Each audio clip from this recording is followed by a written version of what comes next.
lose confidence and become afraid to interact with people, both online and in real life. Second, it can lead to suicidal thought. Some victims feel so hopeless and hurt that they think about or even attempt to harm themselves. This shows how serious and dangerous cyberbullying can be. And the third one is cyberbullying affect academic, social, and developmental areas. Teenagers who experience online bullying often lose focus in their studies, struggle to form healthy friendship, and face emotional challenges that affect their growth and behavior. Okay, guys, hands up. So now we are going to talk about several factors that cause cyberbullying to happen. First is low empathy and peer influence. So some teenagers have low empathy, meaning they don't understand how their actions can hurt others. They see online teasing or insulting as harmless fun. Because they don't feel guilty, they continue doing it. Peer pressure also plays a big role. Some bully others online just to gain attention or to be accepted by their friends. Second is personal traits. A person's character can also influence cyberbullying behavior. Teenagers who are short-tempered, emotional, or act without thinking are more likely to bully others online. Even those who are usually disciplined may do it when they feel angry, pressured, or want to protect themselves. Third is social media environment. The social world makes it easy to hide identity. So some people feel brave to bully others without facing consequences. The lack of control and monitoring on these platforms increases the risk of cyberbullying.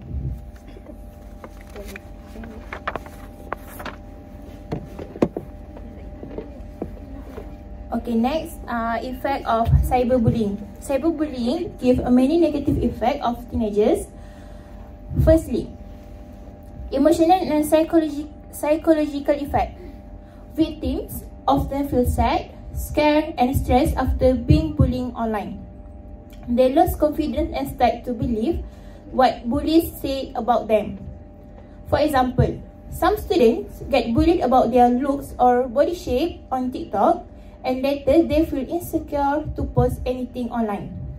If it continues, it can lead to depression, anxiety, and even suicidal thoughts. Second, academic effect. Cyberbullying also affects student performance in school. Victims cannot focus in class because they keep thinking about the negative comment or message they receive.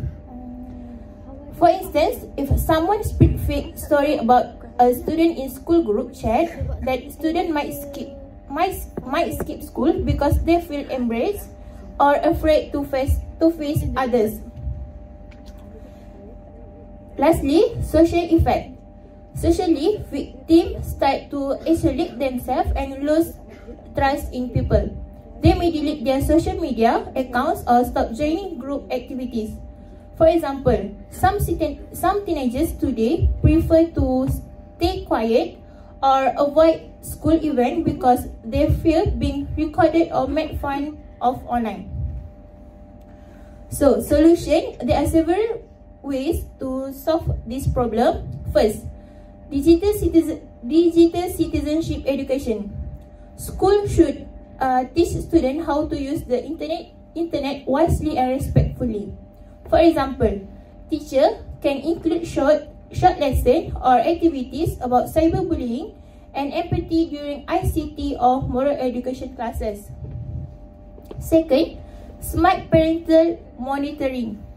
Parents can use simple apps or set family digital rules. For example, parents and teens can agree on when to use gadget and talk openly about what is safe or not to post online. And third, psychosocial support. Schools should provide counseling and safe space for victims. For instance, students who are bullied can talk to the school counselor or trusted teacher to share their problem and get emotional support. So, in conclusion, cyberbullying is a hidden danger that can harm teenagers in many ways. We should always think before we post, speak kindly online, and support those who are being bullied. Reminder to all. For those of us who like to play online games, we should be careful with our words. Even in games or group chat, we must speak politely and respect others' feelings. Sometimes a simple rude word or joke can really hurt someone without us realizing it.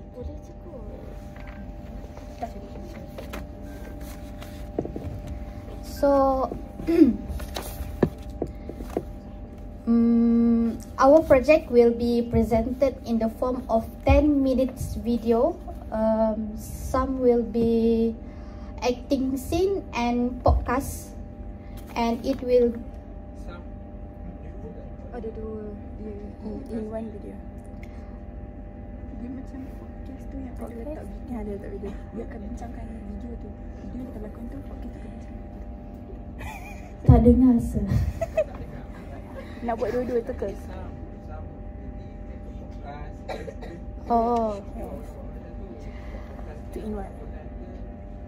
both. Yes. Dia punya.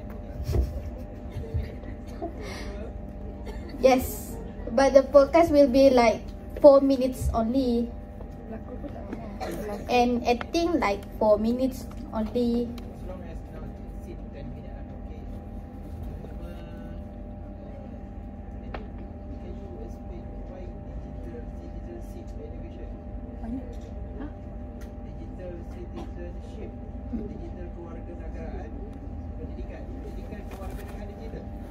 Ya, betul. Kerajaan lah, kerajaan. Dia tak kenapa ada benda tu. How to, kenapa ada benda tu? Dia jadi citizenship. Ada macam mana? Awak jawab lah. Kerajaan lah yang kena buatkan, kan? Ini punya saya ni.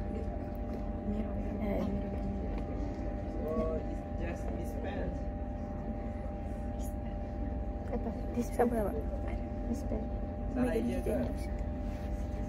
Kalau memang awak nak cakap digital kewarganegaraan, dia masuk kewarganegaraan. typo ke? Digital citizen. Make it digital. Tidak typo, sir. Digital citizenship education. It is about make digital education modules compulsory in ICT or moral/Islamic education subjects. So use real life simulation. Students act out cyberbullying situation and learn how to respond. This is one of the steps. What's the teaching? What's the teaching in the digital citizen education? Kau tak menjawab? Berbelit ke saya, sir? Tapi I don't get it, why citizenship? Kalau netizen boleh faham. Citizenship ni untuk kewarganegaraan. Awak nak buat IC, awak nak buat warga negara Malaysia, warga negara Singapura. That's the citizenship. Sebab dia macam tak real sangat lah. Are you sure? Citizenship sebab your explanation dia keluar berapa. Kewarganegaraan. It's not about warganegaraan, sir. It is a lesson which means teaching students how to use technology and the internet responsibly, safely, and respectfully. So in school, this can be taught through subjects like ICT, di mana diorang akan belajar online etika ketika beronline. Okay. So basically nanti write explanation of it. Okay. Send to the boss. Right. Next group. Congratulations. Situ kita benar yang ambil tu.